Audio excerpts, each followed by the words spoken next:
Good evening and welcome to another episode of Let's Talk.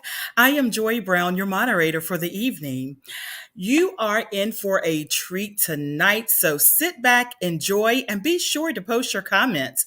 Also, don't forget to like, share, and subscribe on any and all social media platforms. Now, let's meet tonight's panelists. He is a former Division I college athlete, the second tennis player of color to ever play at East Carolina University, a graduate of ECU with a BA degree in history and political science. He earned a master's in school administration from North Carolina State University. He also earned a certificate in global citizenship from Harvard. He will finish at Haiti Studies program through UNC and Duke next week. He has been an educator for the past 20 years. He was a teacher for 16 years and an assistant principal for 4 years. He was named Teacher of the Year 4 times and Coach of the Year 18 times, which included being named Coach of the Year for North Carolina in 2014. He is a motivational speaker and certified life coach. He loves encouraging and inspiring others. Welcome back to Let's Talk platform, Mr. LaShawn Jenkins. Hey, everybody. Let's talk. A former high school and college athlete, a graduate of Edgecombe Community College with an Associate's of Applied Science degree in respiratory therapy, and later she obtained a bachelor's degree in allied health. She has worked as a healthcare professional for 21 years. She began her career as a phlebotomist and worked her way up to an anatomical pathological scientist. Last but not least, she is a proud mother of the great Zeta, or member, should I say, of the great Zeta Phi Beta Sorority Incorporated. Her passion has been and will always be helping others in whatever capacity she's able to do so. Welcome to the Let's Talk platform, Miss Shabara Jenkins. Good afternoon, everybody. Let's talk. A former high school and college athlete, graduated from Tarboro High School and later attended Lewisburg College. He later obtained his associate's degree in business management from Wilson Community College. He has worked in sales for the past 9 years and a licensed agent for 6 years. He started his insurance career with State Farm, where he worked for 5 years before branching off to start his own insurance agency, Financial Innovations Insurance Company Group in Rocky Mount, North Carolina. He is also the owner of Financial Innovations that provides services such as credit restoration and financial planning firm. He is married to the beautiful Monet Jenkins and the father of 2 wonderful children, Zamaya Sharp and Jaden Jenkins. His purpose and passion are aligned with his business slogan, I strive daily to help others manage the risk of everyday life, recover from the unexpected, and realize their dreams. Welcome to the Let's Talk platform, Mr. Jayvon Jenkins. Hey, everyone. Let's talk. And now let's welcome our Let's Talk crew. Give a hearty welcome to Let's Talk co-host Carla L. Morgan. Hello, good evening, everyone. Let's talk. And also Andrea Collins White. Good evening. Let's talk. Everyone sit back, turn your televisions and devices up, and prepare for another informative evening as we welcome the Let's Talk host, Regina Smithwick. Take it away, Regina. All right, everybody. Let's talk. This is going to be a great show, Generational Patterns. This is going to be something that's going to be informative, something that's going to help our families. I'm looking forward to it. I'm excited. So let's talk.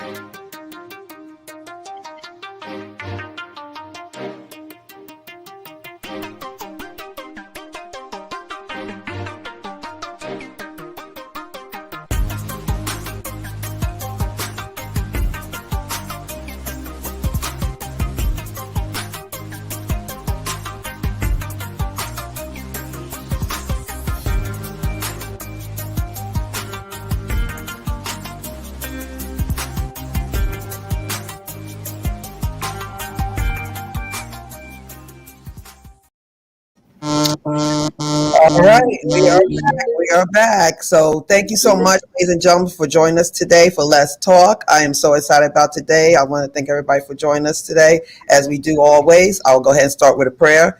Lord Heavenly Father, thank you so much for allowing us to be here today. This show is so important, generational patterns, and I just want you, as always, to use me as a vessel for us, as well the panelists and our crew, to be able to help others that maybe didn't know they had patterns, but maybe today we'll enlighten them and they can have a nice talk conversation with their family, and hopefully we can help somebody. In Jesus' name we pray. Amen.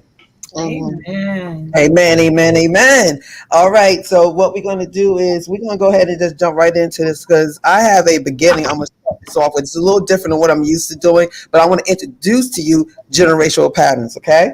So when we are born, we are a clean canvas. However, soon after, patterns start with our parents, family, churches, friends, and media. We never got a choice on anything. Everything was fed to us. Realize it or not, before we were born, our lives has been chosen. Generational patterns. So this is interesting.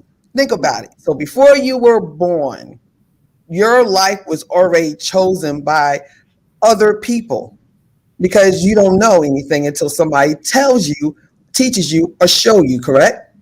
Right. Those are generational patterns. So today I would like to introduce the Jenkins family, and I'll give you a little synopsis before we get started about how this became of today.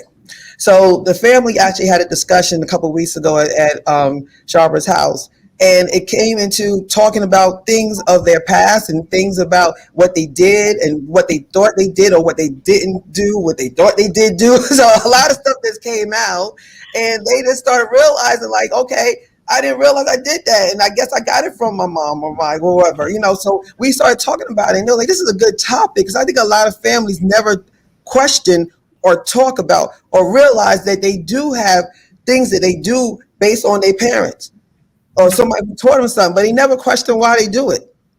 So that's how this show became of. So we'll go ahead and get started. The first thing I want to ask, and I'll start with Sharbha on this one, is what's your definition of a generational pattern? So basically, for me, a generational pattern is basically just not necessarily curses, but things that have taken place in your mother's past or her mother's past, or just things that just passed down from one generation to the next. Whether it be, anything simple as the way you cook or just simple things. And sometimes everything that's passed down is not always something good. Right, true. LaShawn, you want to chime on that? Sure. To me, I think generational patterns, I was trying to write my thoughts down, is, they can be tendencies, habits, ideologies, the way you think, social or emotional behaviors that you inherit from your household, or that you inherit from family members or whoever else you spend that time with. Mm-hmm. Jayvon? I gotta pretty much tie generational patterns and generational curses all in this together. I see it as a trait or like a belief that's passed down from generation to generation that can negatively affect your outlook on life or your plans or goals or what you're looking forward to doing. So that's kind of my outlook on it. Okay. All right. Let's talk crew. And you all wanted to chime in on that one? Are y'all good? Good. All right. So generational patterns, when you talk about, I consider it like belief systems. I feel that we all have belief systems, and our belief systems come from other people's belief systems. Mm-hmm. Unless you enlighten yourself, awaken yourself to realize that you have a choice and you can kind of choose what you want to believe in or not believe in, or you're just getting it from other people and you just tag on with them and say, well, they did it, so that's good enough for me, or I don't see nothing wrong with it because they did it.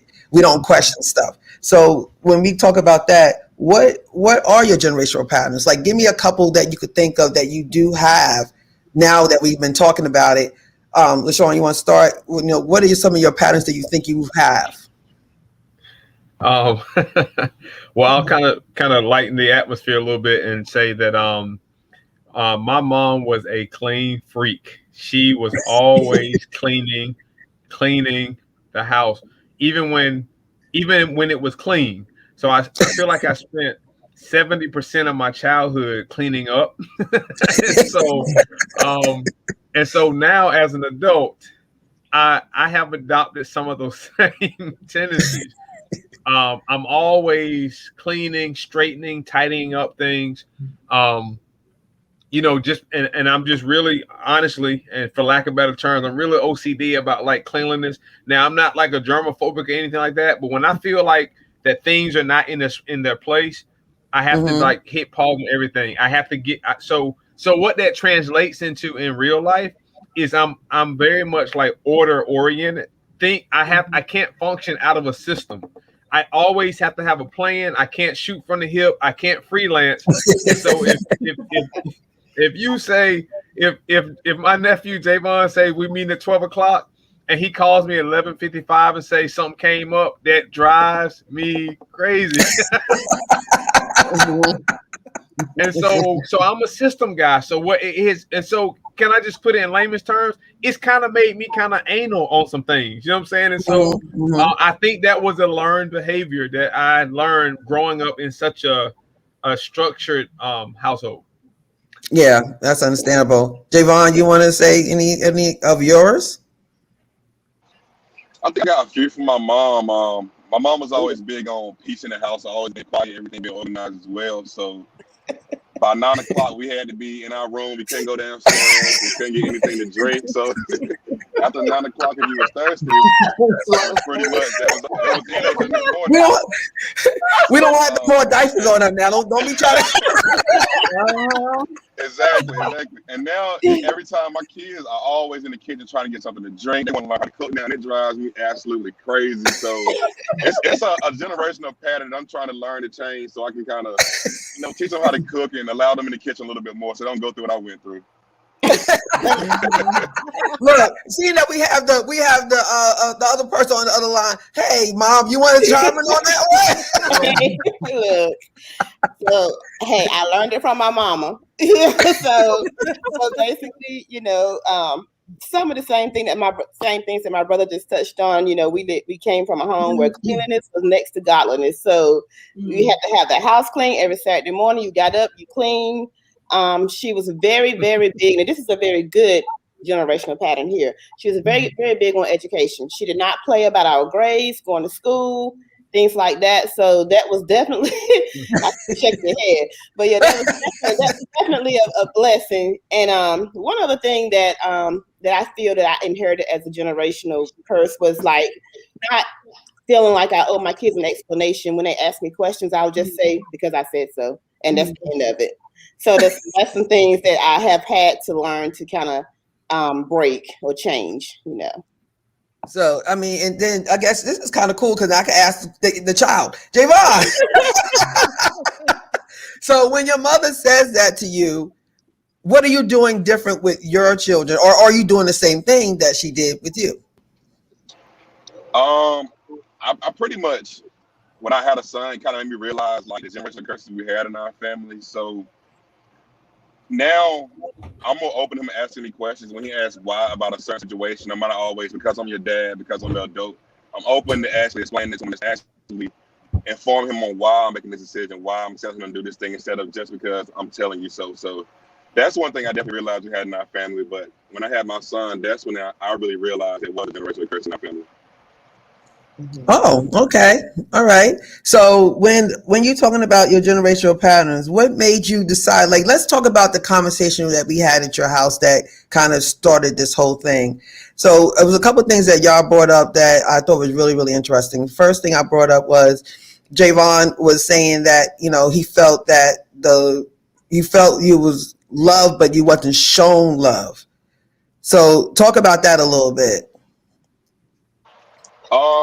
I think the main thing was kind of touching on was as I kind of grew and evolved as an adult, and like really like as far as business concerned, when I started to become successful, it really started to feel like, okay, this journey is it's a lonely journey.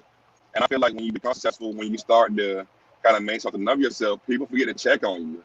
If people see that you're doing fine, they think you're doing fine financially, they think you're doing fine career wise and things like that. That's just a signal that people feel like they're okay, and that's not always the situation. So sometimes just when you're growing, when you're on that journey, and you already feel like life is always hard. Life is hard as is, especially when a black male. Life is hard, and so you're always giving out that energy. You're always pouring into everyone else's cup, checking on them, how you doing, making sure they're in a good position. You always need someone that'll refill your cup as well. So it was just a situation where I felt like I was on this journey, and I had people around me, but I felt like I didn't have people around me at the same time. So, and then that stemmed from Shaba was saying about how your mother and LaShawn, y'all could talk about when you were saying that your mother really didn't, she showed it, but she didn't display, like she didn't verbally say it to you. Right. So y'all want to talk about that? Yeah, sure. So when I was growing up, and I think my brother and I may have slightly different stories when it comes to our mom, but when I was growing up, I wasn't used to hearing the words, I love you as a kid. But somewhere along the way, I made up my mind that when I did have children, that I would make sure I told my kids on a regular basis how much I love them. Now that for me seemed to be adequate enough for them to know that I love them. But however, listening to my son talk, it did not equate to being loved. He needed me to show that physical action, those things. He needed that physical for me, to realize that I loved him. So when he told me that, I really sat back and I was like, okay, and this kind of, I guess, goes hand in hand with people's love language or how they recognize that someone loves them, just by me telling him that he knew it, but he didn't necessarily feel it, and that was some things that, I thought I was doing a great job by just telling you that I loved you, right. But evidently it wasn't what he needed.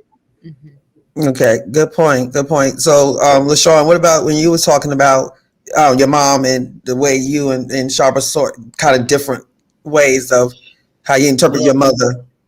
Well, I think we have a similar shared experience. Granted, my sister's 7 years older than me, so, and it's not like, my mom changed drastically in that 7 years. She was still very much the same mom in terms of her ability to convey how she felt.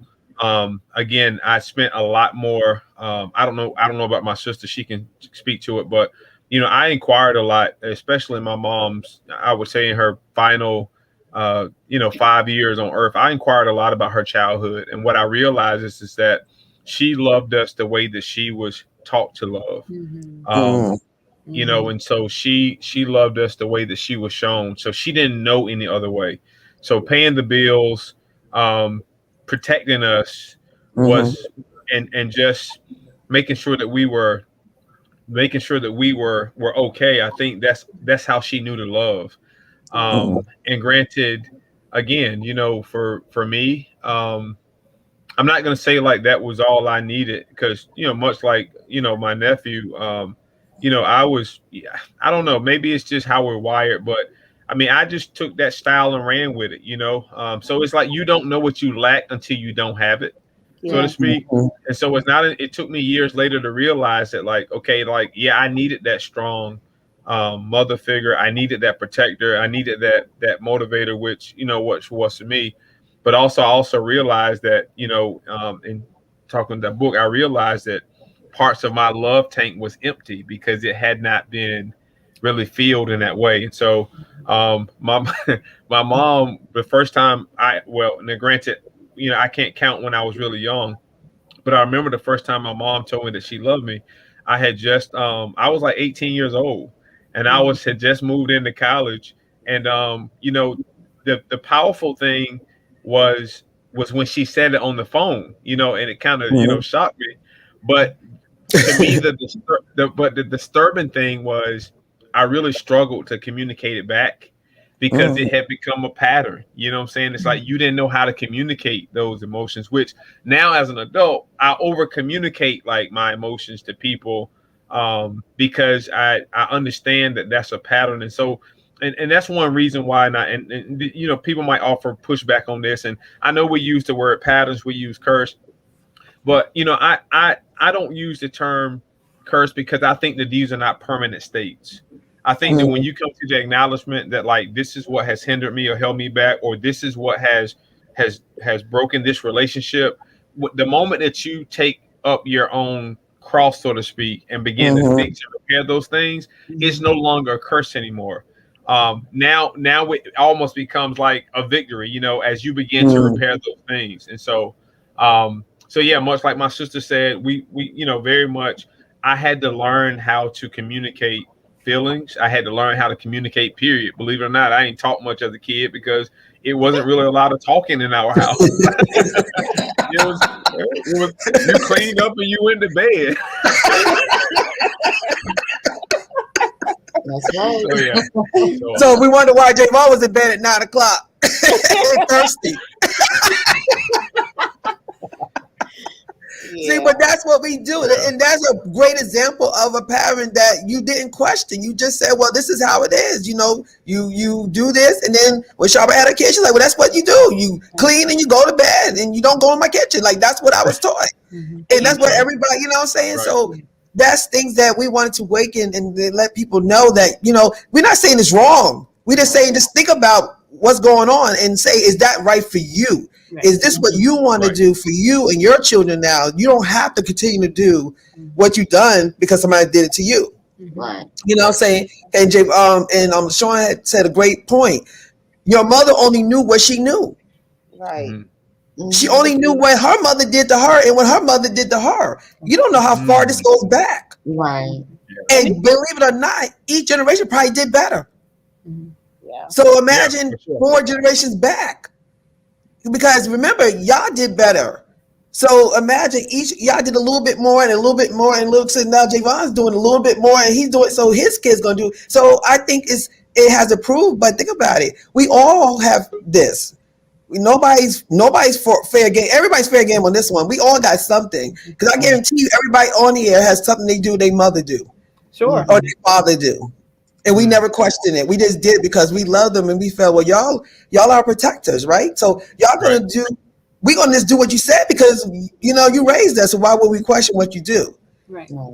So let's talk, panel. Y'all want to chime in on any of that? Because that's some good stuff. Right. All of it was it's really, really good. And I'm just writing down a couple things. And you're talking about generational patterns, and LaShawn made this statement where he said he, wouldn't necessarily call them curses. And I like the way you expounded on that, LaShawn. But also, just as we were saying, these generational patterns could be termed by some as a generational curses. They are also generational blessings.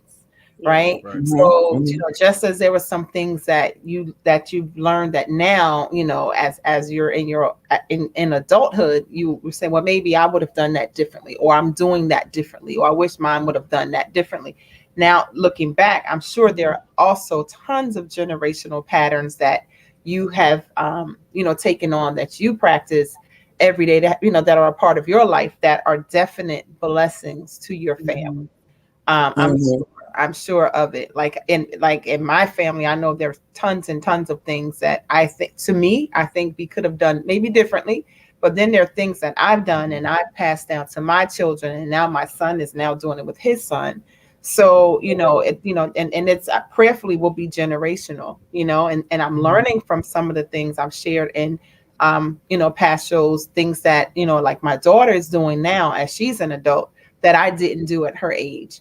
And I applaud her for doing that. You know what I mean? But, and I guess I encouraged her to do those things because it was not necessarily shown to me to do. So, so from generational patterns, we can learn what to do or we can learn what not to do. Right. Absolutely. It makes a lot of sense. It makes a lot of sense. Carly, you have anything?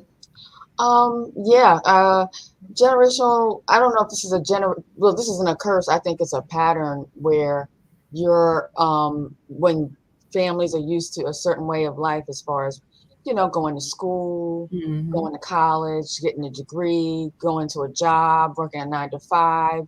And that's what I did, waiting for, retirement and pension and all that stuff. That's what I did. So my children should do that. And, expecting the next generation to continue that on and on and on. That's what America was built on, basically. So it's just Mhm. like, when someone steps out and wants to be an entrepreneur in the family and do something different, the family can be like, oh my goodness, you know what I mean? Why are Mhm. you doing that? You need to have a job. What's this about, working for yourself, Sure. So that could be a Yeah. generational pattern that's broken, and a newer way of life, a different way of living and making Mhm. money for your family versus Mhm. what was done generations before. So, Absolutely. That's true. mhm. Joy, you have anything to say on that one? I was just listening to when LaShawn was talking about the first time that his mother ever said that she loved him was when he was 18 years old. And thinking about, growing up, I started reminiscing about the times, my mother was the one that would consistently say, I love you, I love you, I love you. When we were leaving to go to school, she was the one that showed that love. And so now at the age of that I am now, I think about I am the one that followed after my mother because I am the sensitive one, the hugger, the one that will say I love you. And my sister, I look at my sister, and my sister is the one that resembles more of my dad's pattern of showing love. She does things, but to hear her say I love you, and we know that she loves us. She doesn't say it that much, but she shows it in actions and deeds. But I'm the one that took after my mom, where I don't have a problem with saying I love you and giving hugs. So I thought that was it just caused me to reminisce when I thought about what LaShawn mentioned about the first time he heard his mother say I love you. Yeah, and the thing about it too is a lot of it's like the job thing. We talked about that a little bit the other day because you're doing it like Shabba was doing it with Jayvon as a safety. You know what I'm saying? You want to see your kid, and I'm gonna let you speak on this on yourself, Shabba, but you want to see your kid be safe. You don't want them to struggle. You don't want them to see them go through anything. So, Shabba, you want to talk about that with you and Jayvon when Jayvon decided to branch out and be an entrepreneur? Yeah, sure. So when he first, graduated high school, was going off to college, he always said, "Well, Mom, I was already in the medical field." So he would say, "I'm gonna, become a radiology tech." I was like, "Okay, great. That's good money. You basically work 3 12-hour shifts. You got 4 days off a week. You'll be good at this." So and then later on as time when he started off, but then he kind of took another route. He decided that that's not what he wanted to do. He didn't want to have to go in and punch a clock. He wanted to be his own boss. So when he told me that, I'm going to venture out, and I saw bits and pieces of it before it happened. He was working, for different places, and he would just go out and just start to make his own money on his own. So I saw it happening, evolving, but I just never realized that how serious he was about it and how quick it was going to manifest. So next thing I know, he's like, "Mom, okay, I'm going to do this. I'm going to start my own business." I'm like, "Jayvon, are you sure you want to do that?" Because that's going to take a whole lot of work, and you got to think about your retirement. You got to think about health insurance. You got to think about, is this going to fail? Are you going to have money to feed your family? All this stuff is crossing my mind. Of course. Yes. So he was like, "Look, Mom, I got this. I'm gonna do this." So I let him have it, and I couldn't stop him, so I just let him do his thing, and he did a good job. A good job. Awesome. Yay. Awesome. I was nervous. I was nervous. I ain't gonna lie. I was not. But see, that's the thing about, we don't do it to harm our children. We do only what we see. Our Yes. parents went to work and punch a clock. Their parents punch a clock, and we just taught to get a check and come home, and you just have 2 days off a week, and you go back to work on Monday. That's what we was trained, and it's nothing wrong. It's That's just true. what it was. But he told me, he was like, "Mom, I want to do something that I'm really, really gonna love and enjoy." He told me, "Well, you're fortunate enough to have a job that you love. You don't mind getting up going to work most days." But he was like, "This is not the end all for me. I want something more. I desire something more." And he went out and he got it. He did. Yeah. And so let's say this is the first time in the family that somebody kind of did this on this scale, that he's being very successful and everything. So of course there's going to be some pushback because people don't understand. It's okay, but he's changing your family as he speak. Absolutely. So his kids going, this is normal for his 2 kids. This is normal. Yeah. You know what I'm saying? So they're not gonna see it as that. They're gonna just go out and then do it, and then before you know it, the next generation is gonna be all these entrepreneurs coming out of there, because then now they're not scared because they see it could be it's tangible. They can touch them, they can see it. So that makes it easier for people to try it because they're not as scared because they actually have somebody in their family that's doing it. So, LaShawn, you want to talk about that at all? Can you hear us? I think it's frozen. Sorry, I was on mute. My bad. Okay. Yeah, I mean, I think that's really you know, I kind of see it from a lot of different perspectives. You know, I think that I've spent a lot of time with Jayvon, and I think if it's safe to say, I think he's probably seen me like chase my passions. I think that's probably, you know, and my passions have been education. My passions have been coaching. And so he's kind of lived that firsthand. He actually spent 3 out of his 4 high school years living with me and actually playing for me, which was very interesting. But you know, I've always, you know, even when he's come to me and say, "Hey, I want to do this. Hey, I want to do that," I'm gonna always give him pushback, and I'm gonna always challenge his thinking. But I don't think I've ever told him like, you know what, you shouldn't do that. You know, because I'm always encouraging people, chase your passions. Sure. And so even when he decided, I think a few years ago, to branch out and start his own business, you know, I didn't say, nah, don't do it. You know, don't be afraid, because I've seen fear cripple an entire generation of people. I've seen fear cripple an entire race group of people. We've been more fearful, you know, post the 60s than I think we've ever been. But I remember asking Jayvon, like, hey, man, so are people going to always, is there going to always be a demand for credit repair? Is this kind of like a fashion? Is this going to be like a fad? And in 4 years, you're going to be unemployed again? Like, you know, what's going on? And he said, no, Uncle. He said, man, this is like $1 billion industry. It's going to always be a demand. So I just like to offer pushback and challenge his thinking. You know, but I don't ever recall, I'll let Jayvon speak for himself, but I don't think I ever recall me discouraging him to chase his dream. But one thing I was big on was like, look, this is before Jaden was born. I was like, look, you're going to have to get stable. You're going to have to get a job where you can be available after school, where you can take him to little league games. And so my vision for Jayvon was just like, find something that makes you authentically happy, but also find something that's going to allow you to still be very present with Jaden. So, of course, I'm really proud of him that he has stepped out on a different kind of faith. It's different when you can just, you know, take your degree and get a job. But when you step out from rock bottom and decide that you're going to build something that's never been built before, that's powerful. So, Jayvon, why don't you speak a little bit for yourself? Well, I thank y'all for speaking so highly of me. This ain't for the show. I You know, this is a normal. We're not trying to put on for the show.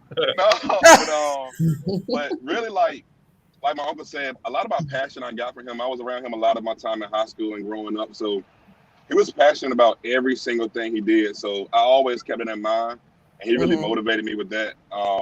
My mom and my grandma, just seeing them like live paycheck to paycheck here and there. My grandma worked hard, my mom worked hard, and to see them work that hard and still sometimes, you know, not even be able to afford the nice things they want for themselves. They take care of us, and then, you know, they go back to work and they do it all over again. So just seeing that pattern over the years, it was like, man, there's no way that I'm gonna grow up and repeat the same pattern again with myself and my kids. So that's kind of where the whole entrepreneur mindset came from. And when I first jumped into it, like my mom said, she was real skeptical. She was like, you sure you want to do that? I think you should do that. But I pretty much at that point had in my mind, had my goal set of what I wanted to achieve. I knew what was going to take to get there. And I kind of just knew as long as I stuck to my plan and executed, I would be successful. So God's favor played a lot into it. My uncle keeping me disciplined a lot of times. He always just tell me, like in high school, I couldn't go out with other kids to the parties and stuff. And he always told me I wasn't missed out on anything. And now as I'm older, and now that, you know, life is, I live this journey and keep as long as I keep living, I see exactly what he's saying. I didn't miss out on anything. You know, I'm just thankful that he taught me the discipline to really stay focused, do what I need to do, and just keep it right. Mine says, Oh, that's beautiful. Getting is- your roses, getting your Wow. roses now, Uncle. Getting your roses now. That's Well, Your fantastic. flowers now. let me just offer this piece really fast because I think this right here will illustrate a different kind of power, right? Mhm. So what he was speaking of is I was his uncle, but I was being something to Jayvon that no one had ever been to me. So so Jayvon was my nephew, right? But ever since he was born, I mean, we lived in the same house that he was about 4, and then then I went off to college. But he was my nephew, but he was really I always saw him like my son. And Mhm. so my goal for him was, and he doesn't know this, but when I remember when I was home for spring break, when I was putting him on the bus, I'm like, you know what? My nephew is going to have an uncle that he can look up to. He's not going to have he's going to have an uncle that can afford to take him out to eat pizza if he wants to. And and the power in that is, and maybe he could, maybe he still owes me some pizza money, but the power in that is but the power in that is that like this the very same thing I did for Jayvon when he was a kid, now I do it with Jaden, and it's just like really powerful. And so so you break that pattern by saying, you know what, I didn't have a dad in my life, I didn't have anybody who did that. I had coaches, and so but I decided that it would stop with me.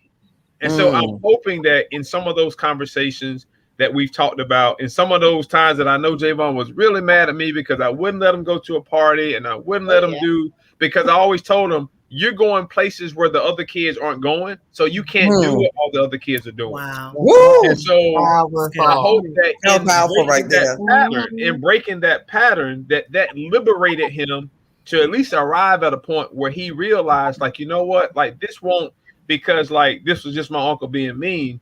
It's because I saw a level of greatness in him that he didn't have the maturity to see in himself. And so my point is, we don't have to, a lot of people say, oh, you can't be a this if you've never done this. That's a lie, because like I didn't have a dad in my life, but my greatest gift is providing that stability for a lot of people. So I could have been bitter and said, well, you know what, Jayvon, my dad wasn't in my life, and so you're gonna have to figure it all out. But that's how you break those patterns. But I want to go on record and say this: you can't break a pattern that's speaking about your creation if you don't know the creator.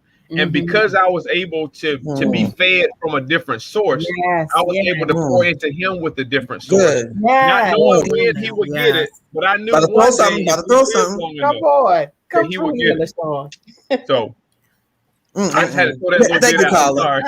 That was good. Thank you, caller. That was good. We gotta put that on a t-shirt. Thank you, brother. For being- Thank you, brother, for being an awesome uncle. Yeah, Be my cut. that's amazing. That's amazing. But this is a snap of that conversation that we had in this house.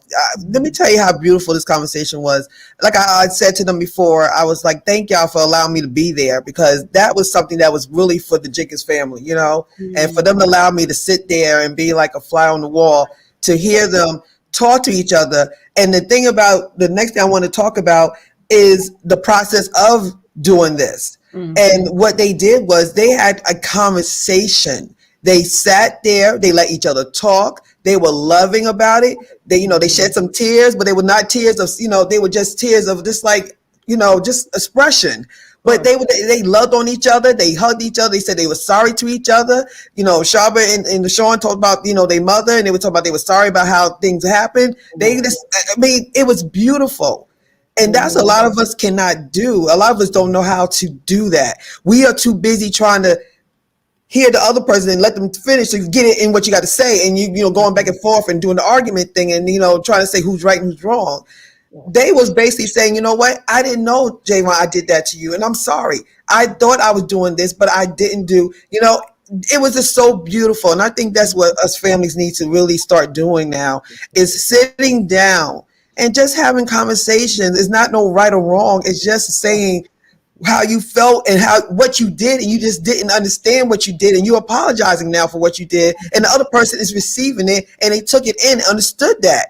It wasn't a situation that you had to be mad at each other. So once again, I'd like to thank y'all, because y'all really opened my eyes, and I went home and talked to my sons about things after that conversation, because I wanted them to know that it's a safe space. Mhm. Sometimes it's not even about apologizing so much. Sometimes it's just that you need to get it out in the open, and you realize that it was just the way you saw something versus how someone else saw the situation, Mhm. and it's okay to see it the way you saw it, and the other person to see things the way they saw it. You just have to come to the understanding that we're not all the same, and we all have different views and different opinions, and we just have to respect each other. That's basically the gist of it. Right. But the respect factor is the problem. A lot of us can't Absolutely, sit don't have down to. and respect Yeah. each other. That's the problem. We are too busy trying to be right all the time Yeah. and not really listening and seeing what they want and what they need. Like the love languages, we discussed that day. Yeah. That people love languages are different. And Joy just said that. She's a certain love language than her sister.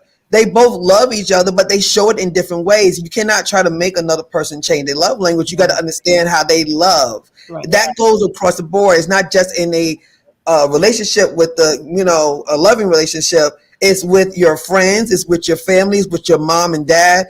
We are expecting too much from people sometimes. We expect them to do what we do to them.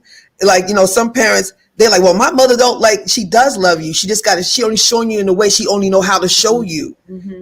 Stop saying she doesn't love you. She does. Yeah. You want it a certain way. She cannot give you that. Right. And that's why Right.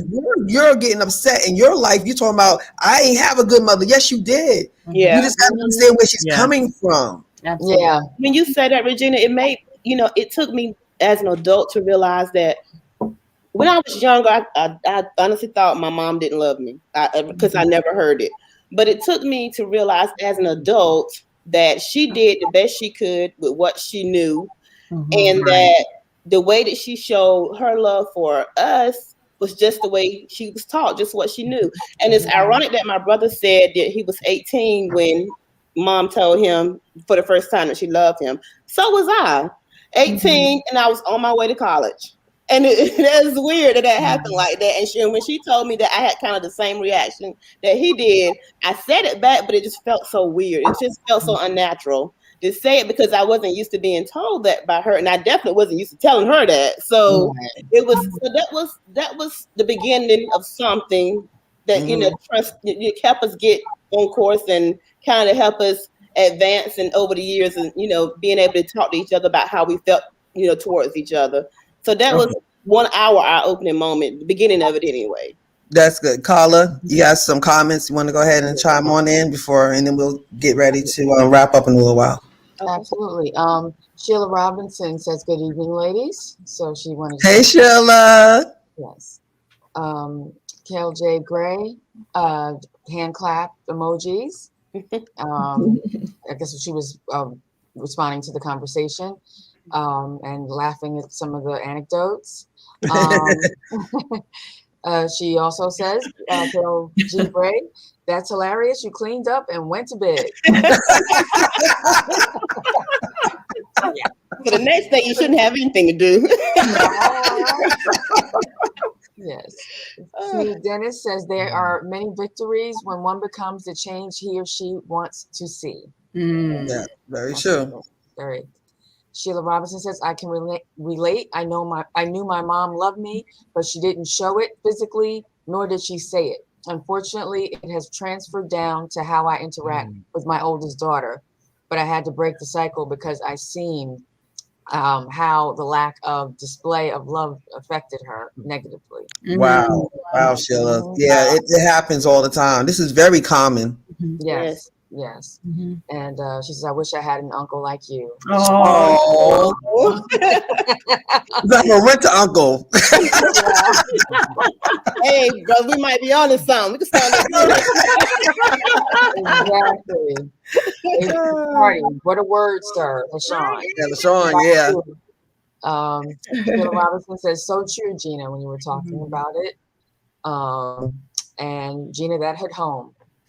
Yeah, this whole conversation is hitting home. It really is. This is something that, like I said, I don't think people probably figured something was going on, but they couldn't really put their finger on it and say what it is. And now we give you This is generational pattern. So now you can look back and go backwards and say, okay, let me look back on certain things that I'm doing. And like Sheila said, that's a great point, that your mother did that and then you did it to your child. And now you're seeing that with her. And maybe that is her trying to shake it. You know what I'm saying? Like she's trying to do the shift. Yeah. So that's what she's trying to do now. And I think this generation, these kids, this generation are different. They're very expressive. Mhm. The media, the social media, everything, they are being taught to talk now. So they have a lot of opinions now. So that them days of because your mama said so is out the window. Right. Mm-hmm. Those are out the window now. They don't go with that no more. They gonna say, okay, so I don't understand. Can you explain to me? I just want you to explain to me. And we take it as a like you talking back to me? Didn't I tell you no? Mhm. That's the first thing that comes in our head is like you're disrespecting me. Right. So we just shut down. We don't hear them because we thinking they being smart mouth. Right. But they're like, literally, can you explain it to me? I need to understand what you want me to know because I don't get what you're saying. My son Franklin always, Mommy, can you just tell me what you mean? I'm like, I told you. I said, that's what I said. I got the answer, Mom. You didn't say nothing. You just repeated yourself. You didn't tell me what you meant. So when they do that, you get challenged and you're thinking they being smart, but they actually trying to understand what you're saying. Right. Mhm. You know, because we didn't have that, you know, and especially the generation behind us, like my parents, only thing I heard them say to my grandparents was, yes, sir, yes, ma'am, yes, sir, yes, ma'am. They never said nothing else. Mm-hmm. And they did whatever their parents said and they sat down and I seen that. So I was like, so my mother actually told me she didn't want that for me. She wanted me to be, you know, she said, look, all adults are not right. You should be able to express yourself in a nice way, not being rude. But if an adult do something to you that's not right, you're like, you know, sir, ma'am, I don't think that's right. And this is the reason why. My mother always said, I allow you to express yourself because I don't want you to sit there and go, yes, sir, yes, ma'am. And they telling you something that's not right, you know? So that's what she did to change her situation with me, you know? So I understand that. That's what I'm saying. I understand the pattern. So, Okay, the one more comment. you got one more? Okay, I'm sorry. Yeah. Melvina Beasley, great conversation. Knowing the other person's love language is so important. Ooh. Yes. Mhm. Yes. That's a book that I think everybody should read because it actually really is 5 of them, correct? Mhm. Yeah. Right. Okay. Mhm. So That Gary Chapman. Yes. Mhm. yes, please, you know, that's another thing, people. We need to get, and I'm talking about myself here because I just started really getting into reading and doing a little audible things and listening to my books. I just started getting into that the last 2 years. So I'm not sitting here acting like I was Einstein all my life. Listen, but it changes you. Like when you really put some knowledge in you and read and see other aspects in this world except for what you just used to, it opens your mind up and you're starting to question stuff. And that's why this stuff is coming. This is why these shows are coming to me because I'm questioning myself now. So now I'm bringing people out here to explain things. So maybe it'll open your mind up to question. I'm not saying they have to change, but question things. So y'all have anything to say about this in general, about just changing your mindset about things like this? Jayvon, you've been kind of quiet for a minute. You want something to say on this? No, I mean I agree with everything you guys are saying. I mean it's a mindset change, and after you see things for a while, you kind of question, like you're saying, like especially our generation, we started wondering, okay, why is mom saying this? Why is grandma saying doing this? And when you start to kind of get explanations, and like my uncle was always good at explaining, you know, this is why I'm telling you to do this. So I always respect him for that because everything he told me to do, he gave a reason behind it. He always explained why he was telling me to do a particular thing. But everything you guys are saying, I definitely agree with. Like, it's just definitely a mindset change. And once you see those generational patterns and deciding, you know, enough's enough, let's figure out a different way than the way we've been doing it. That's correct. That's correct. So giving the family a safe space, is a great way to start. You know, literally, like back in the days, they used to have like family meetings. You know what I'm saying? And some families do it now. They have family meetings. Like it's good to have a family meeting like once a month or, you know, whatever, and just get your family together, sit down and say, hey, what's been going on? What's on your mind? You know, is anything you want to talk to us about? Or like, let's start conversating with our families. Right now, we're so, let's like in and out and, you know, out and this and that. If you think they ain't dead, they're good. Right. You know what I'm saying? We got to get better with this, and we got to start talking and letting the same way people stand at. Sharpa, how you feel about that? I agree. I agree.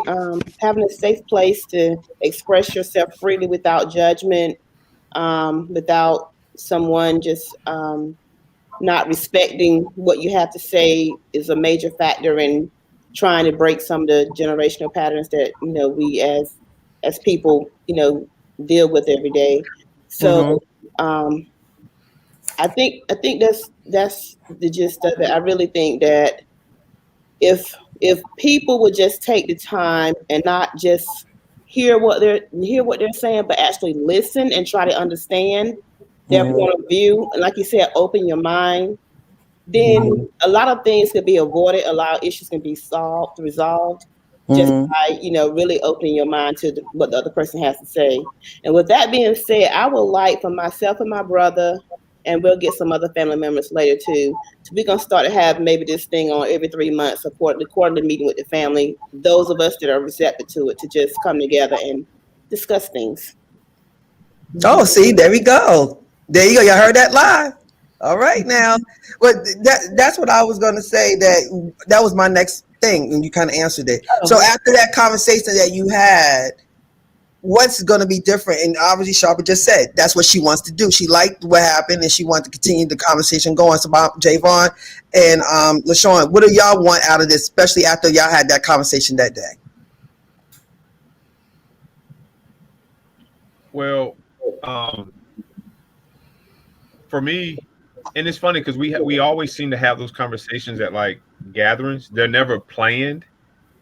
They seem to just really just happen out of like organic conversation, and I think that's the best way because it's some people, we're all at different places. I think it's I know for a fact, and I'm just saying, I know I can pick up the phone and call my nephew, and me and Jayvon have always had a different kind of bond, and I can call and talk to him about anything.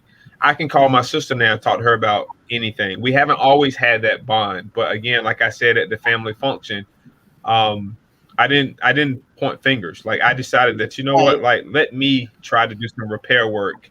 I can't control how someone receives it, but let me start with me first. And so, I'm at this point now where like I do realize that everyone is at different places in their life, and some people aren't emotionally and ready to have some conversations. And so, like, I'm type of the guy who, and they'll tell you like when they're texting about, hey, let's have a cookout, whatever. I'm the guy who's in the background just saying, tell me what to bring, I'll be there. But I'm not really on the front line like mediating because I just don't really like to do a whole lot of like drama. I don't like to do a whole lot of beef. It's just life will just make you that way. I like to keep my life as simple as possible. But if my family was to, I do. I mean, I think my career requires so much of me that like when I'm not working, I would just want like peace. But if my family decides like, hey, we want to do this every 2 months, every 3 months, like I'm down. Like I'm definitely there. I'm definitely going to be, part of it.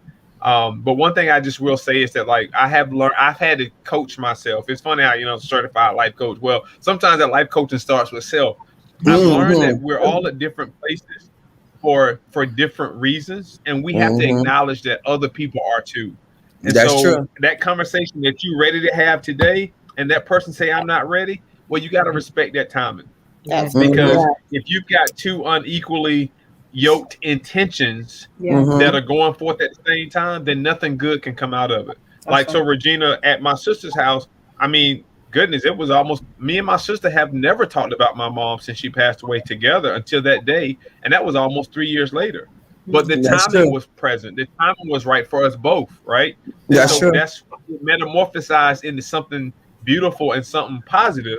Meanwhile, if that conversation couldn't happen before because we were at different places dealing with different things, and it would have been disastrous. And so I just think we have to respect people for where they are, how they feel, even if it drastically contradicts where we think they should be and how we think they should react. Give people their space to be who they are in that moment.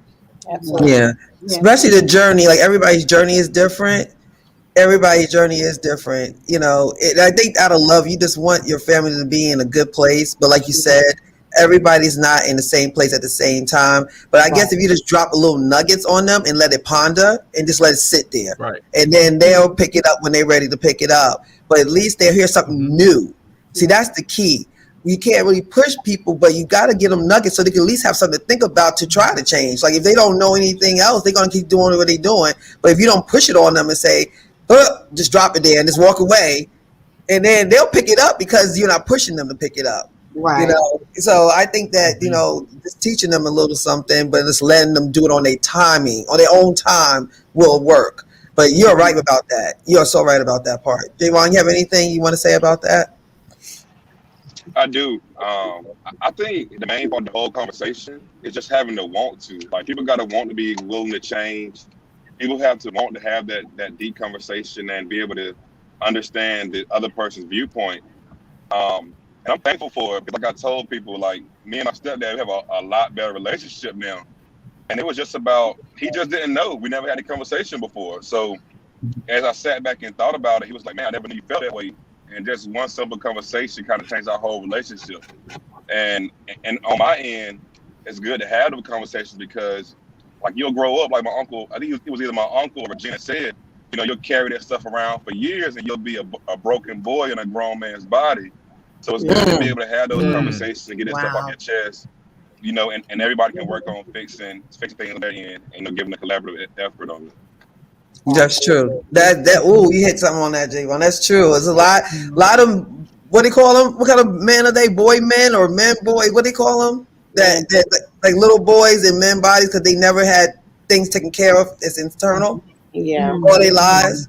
Wow. So that's amazing, and that's great that you and your stepdad, because their Sharper ex-husband, his stepdad was actually there too, and that cultivated into this new relationship that they have together now. They actually talk way more than they did. So I'm telling y'all, it was beautiful. I just hope other families will pick up on this and, maybe just have a conversation or, having one-on-one with somebody first. You don't have to make a big old thing out of it. If you have somebody that that y'all not on the same even kill, whatever, you be the bigger one, like LaShawn said. You be the one to say, hey, I noticed that we're not really on page. I just want to talk to you. Is there anything we could talk about? And this can make them feel comfortable in a safe space that you're not jumping on them. And you maybe should be surprised. It could be something so simple, something really simple that manifested. And then, we assume things and we make it, and it has its own life. He got his own legs and is walking around because it started assuming things based on what they thought you would think about them, So just start with one conversation, and before you know it, it'll just spread like wildfire in your family, because then everybody starts feeling more safe to talk. Right. And Regina, you know what? Because oftentimes people, either are fearful of having those courageous conversations, or they just don't want to take exert the energy or the time to have them. Unfortunately, there are so many families who don't even communicate with each other because of something that's really minute, and it just grew into something, like you said, it just took legs and walked, and it turned into something that it should not have been. You know what I mean? Because like for example, let's say LaShawn and Shabra's, their relationship with their mom, or let's say the two of them had had something, something between the two of them. Yeah. They had a disagreement, a falling out or something. And because of the two of them not talking, that would probably have some type of negative effect on LaShawn's relationship with Jayvon, right? And so, which means that now his son wouldn't have that relationship with his uncle because of something that Shabra and he could not get together, that they wouldn't. So there are so many things generationally where someone may say, well, I don't know why I don't talk to my aunt and that side of the family. We just don't. We don't bang with them. Well, why? I don't know. We just don't, because of something that happened generations back that had nothing to do with the here and the now. And so you're missing out on valuable time and valuable memory, valuable love opportunities with your family because of something that happened way before you. So, it's really, I'm sitting here like that's beautiful that they had, they had the courage and the desire to have that courageous conversation. And like Jayvon just said, and that changed the whole trajectory of his relationship with his father, his bonus father, because of that conversation that they took the time and the energy to have. Yep, exactly. And just remember too, when you have these generational issues with your family, you're not winning no trophy. You know that, right? You're not winning no, I'm about to get on my soapbox. You're not winning no trophy. You're not winning no prize to see who can't talk to somebody the longest. Okay? Remember, if you're a believer, you're not going to get rewarded when your time comes. And you didn't talk to somebody because they talked about your potato salad. Right. Okay? Right. That's that. People serious. I'm telling you, people will not talk to other people. But see, it's a little deeper than that, because I think they had issues beforehand. They just had to find something to get mad at, Right. and they found something with something simple. But it's usually something that's deep rooted or something that they don't. You know what I'm saying? That it could have been resolved if they had a conversation. Yeah. I had to learn that. I'm guilty. I had to learn that because it's not that serious. As we get older, like Shawn was saying, it's not this serious, y'all. Yeah. We got less in front than we have behind. Y'all better come on. I'm telling you, it's not that serious. Be the bigger person and just say, you know what? I'm sorry. Whatever it was, let's just start fresh. It's not that serious. You know what I'm saying? I'm not saying you have to be best friends with people, but at least be a good term that you can at least say hi and talk to them when you see them. I know sisters and brothers that don't even talk to each other. Yeah. Don't even talk to each other. They won't even go to functions together. If one's there, the other one won't go. So one won't go to a whole family reunion or go with one person. Sad. Right. You don't think you're missing out on a lot of stuff because you're mad at one person. Why you just didn't sit this person down and say, look, man, it's not that serious. I didn't shoot you. You didn't shoot me. We're not dead. So it's not that serious. Just let it go. So we got to get to that point. We definitely do. Yeah. You want something? We're going to get ready to close up. You want to go ahead and do some of the comments, Carla, and then we'll do the spotlight? Absolutely. Donna Pazant says this generation wants to know why. Why do you want me to do this or that? And that's their right to know. Yeah, absolutely. KLG Gray says it makes it difficult to have a successful relationship when you've never been exposed to being shown or expressed love. It makes me stay guarded and not allow anyone in. Wow. That's deep, Keisha.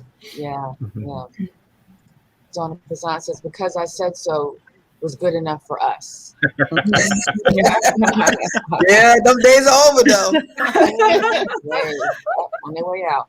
Kamaya, Kennedy's mom, Arrington, says, yes, that's the truth. Right there. That's the truth right there. And we said that right there, we're going to go ahead and get into our business spotlight. I do this every time. So let's go ahead and get into that real quick. And let's see.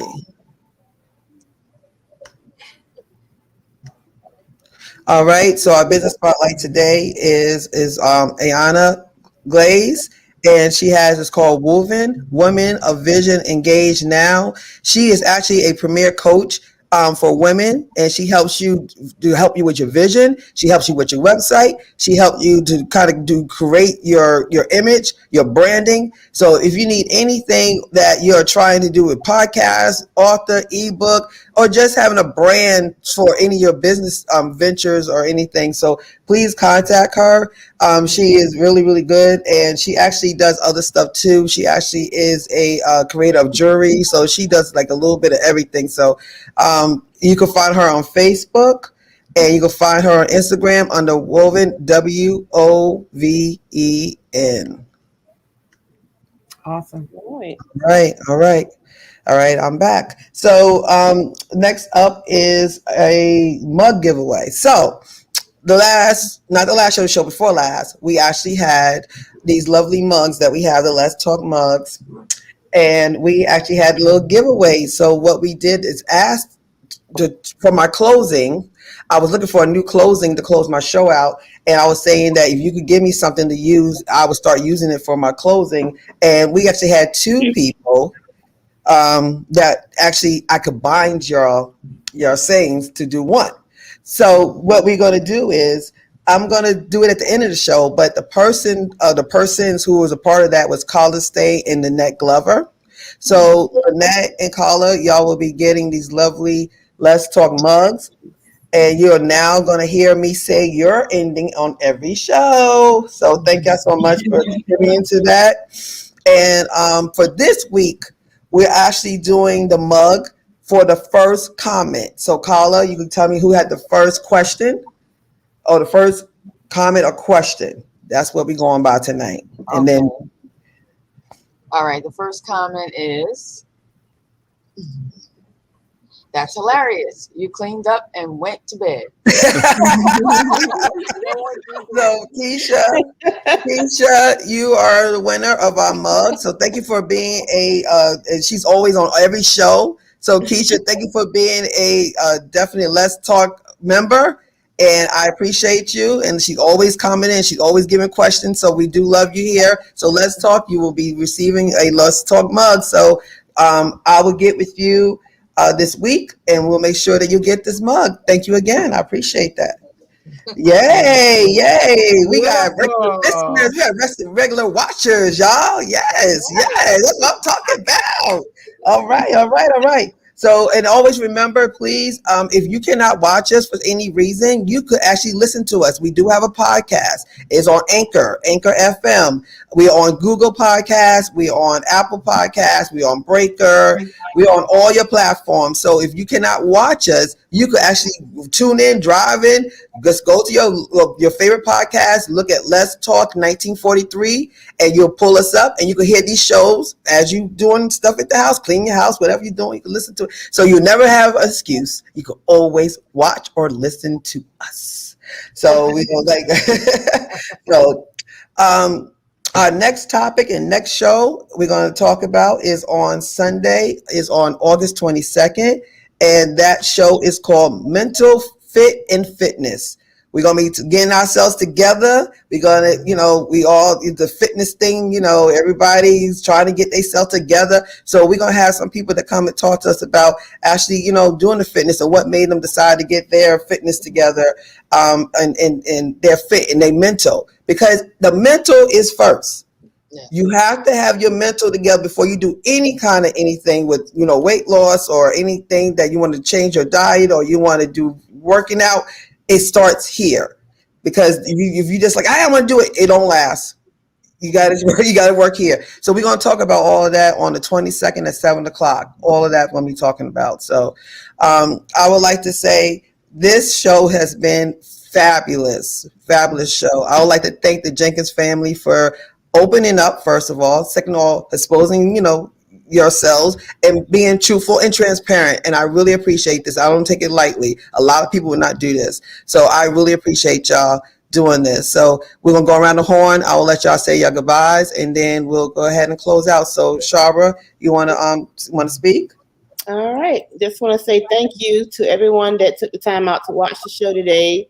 And I hope that this has somehow impacted and helped someone else's family to open up and talk about, have those hard conversations that need to be had in order for you to move forward. Thanks so much. All right. Thank you. LaShawn, you want to go next? Sure. Thanks, everybody. Thanks, Regina, for the opportunity to come on. And I would like to thank my sister and nephew for popping on as well and being vulnerable, which brings me to this point. Nothing develops in your comfort zone. Development can't happen when you're comfortable. Sometimes you have to be uncomfortable, but when you flip that discomfort inside out, there's growth, and there's also like liberation in that. So it's okay to be uncomfortable, even if it means through a conversation. Absolutely. That's why he's always keep coming back. Thank you. I appreciate that, Jayvon. I'm thankful for you having me and my family on.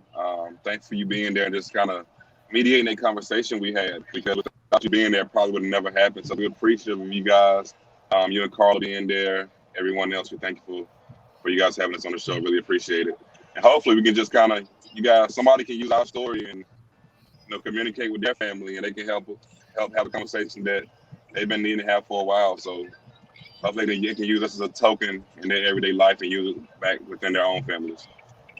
Yes, and I believe Jayvon is going to happen. I really do. And if any of our listeners do decide to do that, if you let us know, go on our platforms and let us know that you had that conversation. We'll love to hear that. We love to hear that people, took in some of the things and applied them. So if you did, please let us know. You don't have to give us all the details, but to say, hey, we did have a conversation. It would be nice to hear that we did it. So yeah, thank you so much. I really appreciate that. So we are at the end of our show. So I'm going to do my new saying. So it is invite a friend and let's talk again. Until next time, God bless. Thank you so much. Y'all have a great night. We love you. Bye.